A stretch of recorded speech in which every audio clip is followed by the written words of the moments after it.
Star Wars The Rise of Skywalker is set to end the sequel trilogy and the Skywalker saga itself by writer and director J.J. Abrams and Chris Terrio.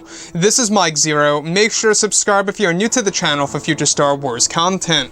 Now, what's really exciting about Episode 9 is that we do know that this film, at the end of the day, is going to answer a lot of the burning questions from The Force Awakens, as well as creating new questions at the very beginning of this movie that will be answered at the very end of the film by J.J., Chris, and even George Lucas. And what's really great about this is that we do know that a lot of new elements of the Star Wars franchise will be demonstrated in this movie that fans have never seen before on the big screen. Now, these past couple of weeks or so, we've been learning a whole lot more about this film, and when it all comes down to one of the concept art descriptions, this is where things begin to get very intriguing for Episode 9. Now, specifically, what's really interesting about all of this is that shot descriptions consisting of both Kylo Ren and Rey engaging in a lightsaber duel where it's described that they are fighting in the middle of a torrential rainstorm on a piece of wreckage which is most likely the Death Star 2 wreckage. It's described that as both Rey and Kylo are fighting, that they are both being guided by a strange presence. As Rey wields her lightsaber and locks blades with Kylo Ren, it's described that she begins to hear the Force Ghost voice of Luke Skywalker reaching out to her and delivering important words of the ancient Jedi to Rey to stay focused. Meanwhile, it's described that as Kylo has his blade locked against Rey's blade, he begins to hear a strange voice that is said to be the hybrid Force Ghost of Anakin Skywalker / Darth Vader, telling him the ancient Sith code that is different than the one in canon.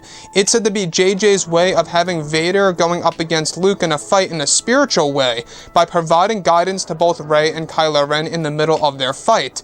Through this sequence, it's said to be a very brief moment set before the events of when Palpatine arrives. It's described that Luke and Vader's hybrid Force Ghost strengthen the mindsets of both these characters of Rey and Kylo, which in turn creates a complex fight between the two where the flash fights begin. So let's go over a couple of parts about this. Now, we do know that Episode 9 is really going to tap into all new types of Star Wars lore just like this. And what I love so much about this is that this is very similar to what happened with Luke Skywalker at the very end of A New Hope, where Obi-Wan's Force Ghost voice is guiding him throughout the Death Star trench run.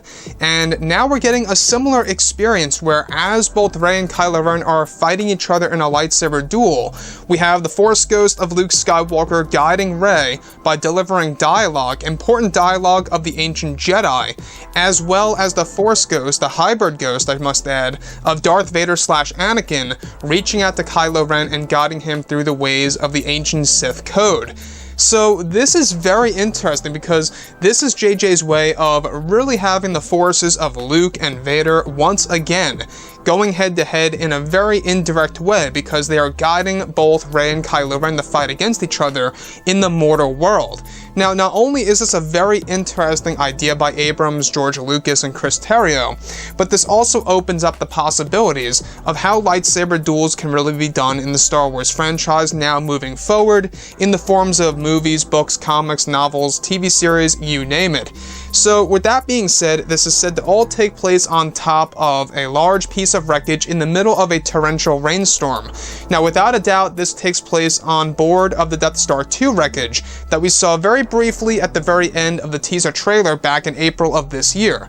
And what I like about this is that this is really giving us a nice callback to when Vader went up against Luke on board of the Death Star 2. Now, you can really see how things are starting to parallel here by J.J. Abrams in a very low-key way.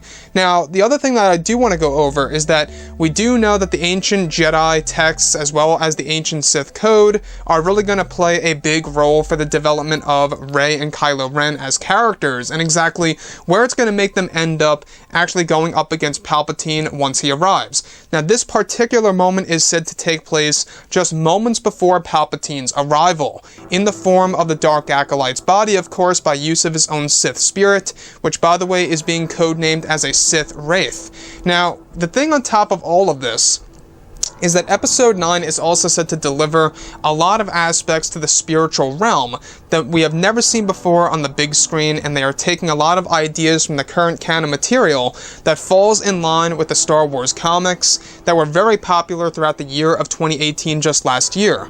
So Rey and Kylo Ren, it really seems like that this really is going to be a great fight, because this particular moment leads up to the very moment in which they engage in their flash fights, which then after that is where the Palpatine battle actually begins. So this film has a lot going for it. It really does have the opportunity to mark itself down as the best film of the sequel trilogy. You know, I know that JJ's aiming high to really make it the best Star Wars film in history, which I really don't know if he's going to be able to do that.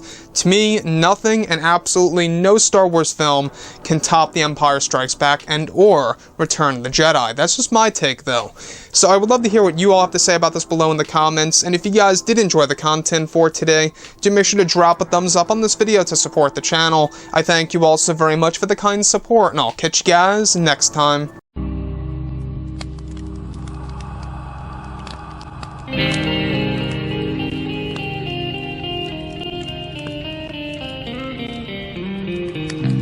Gun in hand, we are alone again. No, I'm not the one from night to moon.